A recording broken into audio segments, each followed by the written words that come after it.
I'm going to turn it over to the new quarterback of the New Orleans Saints, Derek Carr.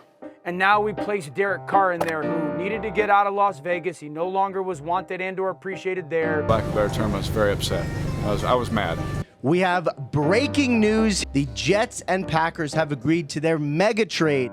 In every NFL season, high-profile quarterbacks, known as franchise quarterbacks, find themselves leading new teams. Taking on these sudden changes presents unique challenges, where some thrive and some don't.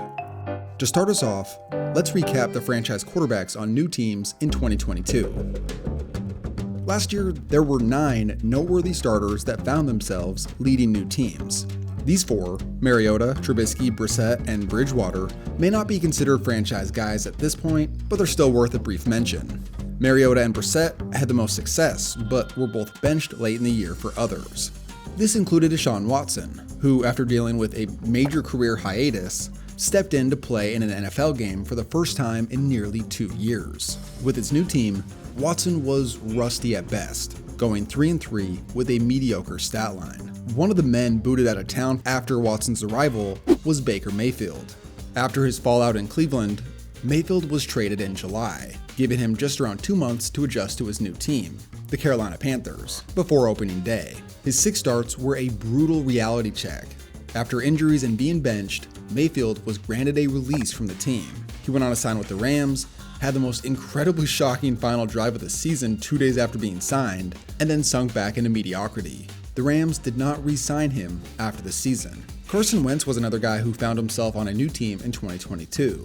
After his up-and-down season with the Colts the previous year, he was shipped out to Washington. In 7 games there, Wentz struggled mightily. He dealt with injuries and was benched. After the season, he was released from the team. For the Colts, the man they brought in to replace Wentz was former MVP Matt Ryan. Entering his late 30s, the Colts were hoping they could get the best of whatever Ryan had left. Unfortunately, it was a disaster. Ryan posted the worst QBR of his career, and this led to the franchise releasing Ryan and selecting Anthony Richardson 4th overall in the 2023 draft. And finally, the biggest move of the 2022 offseason, Russell Wilson was sent to Denver in a blockbuster trade. With very high expectations, Russ and the Broncos were a huge disappointment. They finished dead last in scoring, finished 4-11, and Russ had the worst statistical season of his career. Overall, 2022 was a brutal year for franchise quarterbacks on new teams. Now, before we continue on to the 6 quarterbacks on new teams in 2023, this video is brought to you by SeatGeek. It's summer concert season, and there are so many artists on tour right now. Drake and 21 Savage's tour just kicked off, and it's going to be the show of the summer. And there's so many other great artists on tour like Post Malone, Fall Out Boy, and Beyonce, which is why SeatGeek, the best place to buy tickets, is giving you a special summer discount to make sure that you don't miss any action. I have a special deal for you whether you're a new SeatGeek customer or not.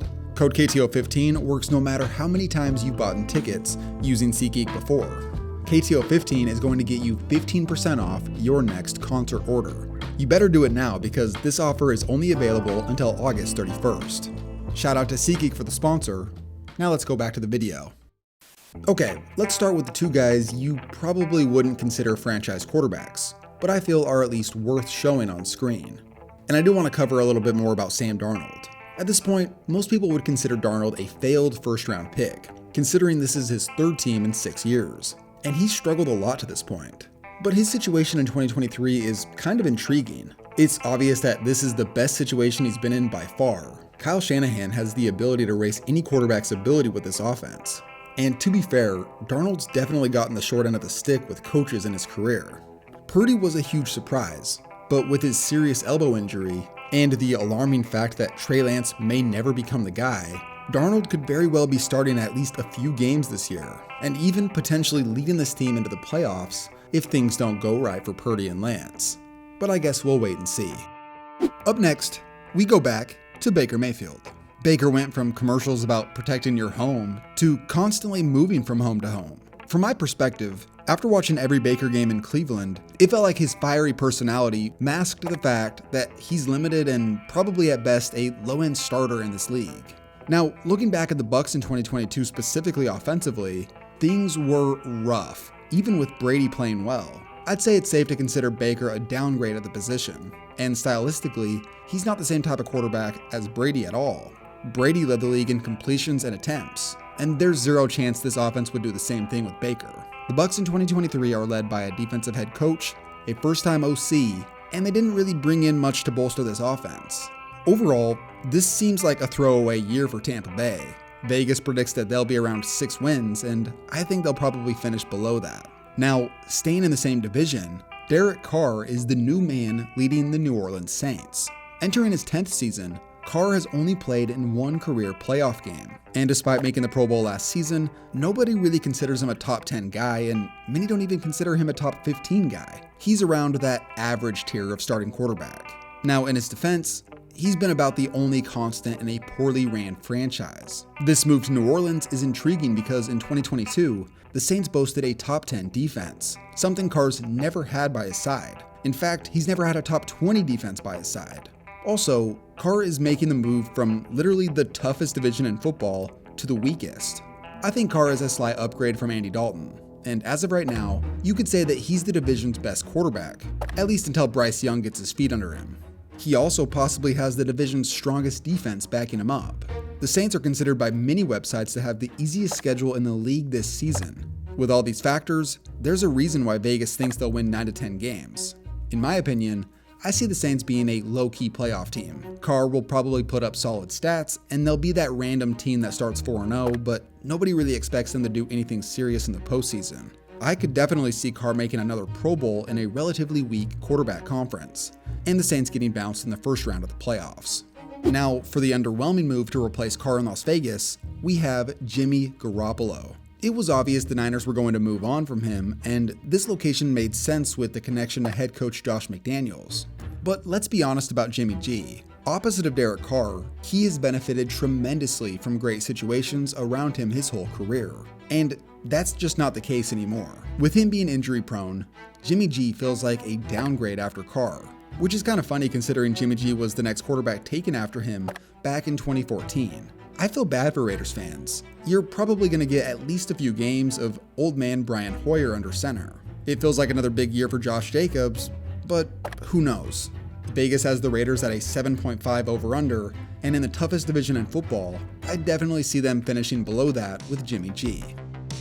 Alright, lastly, we have the biggest league-wide acquisition of 2023. That the New York Jets have agreed to terms on a trade for Aaron Rodgers, the 4-time MVP. I think the question now is which Rodgers is going to show up in New York. The team gave up significant pieces for it just to be a one-year deal. I'm having a blast, so I don't really see this as a one-year and done thing.